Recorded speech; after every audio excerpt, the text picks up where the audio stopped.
Hello friends, YouTube channel साहित्य अध्ययन पर आपका स्वागत है। और आज हम जो क्वेश्चन लेने वाले हैं वो है हमारे बीए बीकॉम बीएससी यानी ग्रेजुएशन के थर्ड ईयर यानी फाइनल ईयर के इंग्लिश फाउंडेशन से चैप्टर 1 यूनिट 1 का चैप्टर 1 जो है वो एक पोयम है, उससे हम छठवां आंसर लेने वाले हैं जो कि 100 वर्ड का आंसर है। क्वेश्चन कुछ इस प्रकार है, write a brief note on the obligations the narrator has to fulfil. यानी कवि को जो वादे निभाने हैं उन्हें संक्षेप में लिखिए। ऑब्लिगेशंस का मतलब होता है वादे या दायित्व। ठीक है, चलिए शुरुआत करते हैं। देखिए आंसर इस प्रकार है कि कवि को जो वादे निभाने हैं उनका हमें वर्णन करते हुए क्या लिखना है, कवि को कौन कौन से वादे निभाने हैं। तो देखिए आंसर है, the poem ends with the poet reminding himself that. यानी कविता अंत होती है कवि को स्वयं को याद दिलाने में। यानी कविता का अंत कवि स्वयं को यह याद दिलाने के साथ करता है that despite the loveliness of the view he has some duties to fulfil. यानी कि दृश्यों की सुंदरता के बावजूद, डिस्पाइट द लवलीनेस यानी दृश्यों की सुंदरता के बावजूद, ऑफ द व्यू, व्यू यानी दृश्य, he has some duties to fulfil, उसके पास कर्तव्यों को कुछ कर्तव्यों को पूरा भी करना है। He has some duties to fulfil यानी उसके पास कुछ कर्तव्य भी हैं पूरे करने के लिए। ही हैज़ यानी उसके पास हैं, सम ड्यूटीज़ यानी कुछ कर्तव्य, टू फुलफिल यानी पूरा करने के लिए। He is of the opinion, उसका मत है, that life is a journey यानी कि जीवन एक यात्रा है, where a person has to perform many duties, जहाँ पर इंसान को बहुत सारे दायित्व पूरे करने पड़ते हैं, एंड हैज़ टू फुलफिल और उनको पूर्ण करने के लिए मैनी ऑब्लिगेशंस बहुत सारे दायित्व हैं, बिफोर वंस डेथ जब तक मृत्यु ना हो जाए उससे पहले।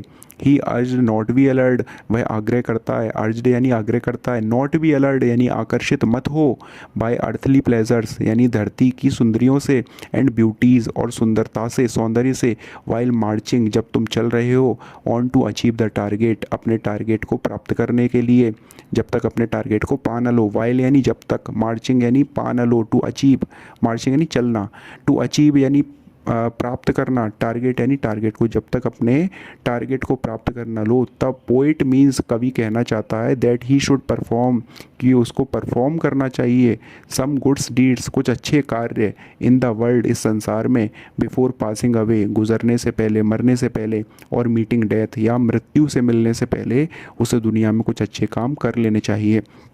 एक बार हम और देख लेते हैं। द पोएम एंड्स, कविता अंत होती है या कवि अंत करता है, with the poet reminding himself, कवि स्वयं को याद दिलाते हुए इस कविता का अंत करता है, डिस्पाइट द लवलीनेस यानी कि सुंदरता, ऑफ द व्यू दृश्य की, डिस्पाइट यानी बावजूद, दृश्यों की सुंदरता के बावजूद, ही हैज़ उसके पास हैं, सम ड्यूटीज़ कुछ कर्तव्य, टू फुलफिल पूरा करने के लिए। He is of the opinion उसका मत है, दैट मत यानी विचार है, that life is a journey की, दैट यानी कि, लाइफ यानी ज़िंदगी, इज़ अ जर्नी एक यात्रा है, वेयर अ पर्सन जहाँ एक व्यक्ति, हैज़ टू परफॉर्म उसे परफॉर्म करना है, मैनी ड्यूटीज़ बहुत सारे कर्तव्य, एंड हैज़ टू फुलफिल और उसे पूरे करने हैं, मैनी ऑब्लिगेशंस बहुत सारे दायित्व, बिफोर वंस डेथ उसकी मृत्यु से पहले। ही अर्ज्ड वह आग्रह करता है, विनती करता है, नॉट बी अलर्ड मोहित ना हो, बाय अर्थली प्लेजर्स धरती की सुंदरताओं से, एंड ब्यूटीज़ और सौंदर्य से, while marching on the achieve on to achieve the target जब तक अपने लक्ष्य को प्राप्त ना कर लो, अचीव ना कर लो।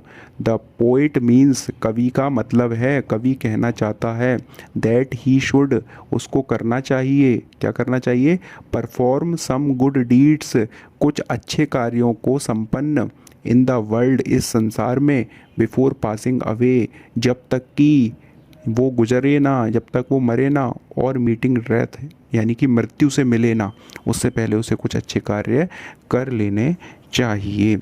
एक बार हम और देख लेते हैं फुल सेंटेंस के साथ। The poem ends with the poet reminding himself that despite the loveliness of the view he has some duties to fulfil.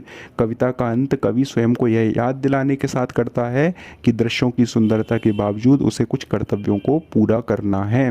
He is of the opinion that life is a journey, उसका मत है कि जीवन एक यात्रा है, where a person has to perform many duties जहाँ पर एक व्यक्ति को कुछ कर्तव्यों का पालन करना है। ठीक है, और आगे लिखा है, and has to fulfil many obligations before one's death, और अपनी मृत्यु से पहले कई दायित्वों को पूरा करना पड़ता है। ठीक है, ही अर्ज्ड वह विनती करता है, आग्रह करता है, not be allured by earthly pleasures यानी धरती की सुंदरताओं से मोहित ना हो, एंड ब्यूटीज़ और सौंदर्य से, while marching on to achieve the target जब तुम अपने लक्ष्य को प्राप्त करने के लिए मार्च कर रहे हो, यात्रा कर रहे हो, जब तक उसको अचीव ना कर लो, प्राप्त ना कर लो। द पोइट मीन्स कवि कहना चाहता है, कवि का मतलब है that he should perform some good deeds, उसको कुछ अच्छे कार्य कर लेने चाहिए इन द वर्ल्ड बिफोर, इस संसार में, बिफोर पासिंग अवे और मीटिंग डेथ, मरने से पहले या मृत्यु से मिलने से पहले उस दुनिया में कुछ अच्छे कर्म कर लेने चाहिए। इस प्रकार से ये क्वेश्चन यहाँ पर कंप्लीट होता है। आप इसके हिंदी और इंग्लिश मीनिंग को स्क्रीन पर भी देख सकते हैं। चैनल को सब्सक्राइब कीजिए और आंसर देखने के लिए आप चैनल पर विजिट करें। थैंक यू सो मच, बहुत बहुत धन्यवाद।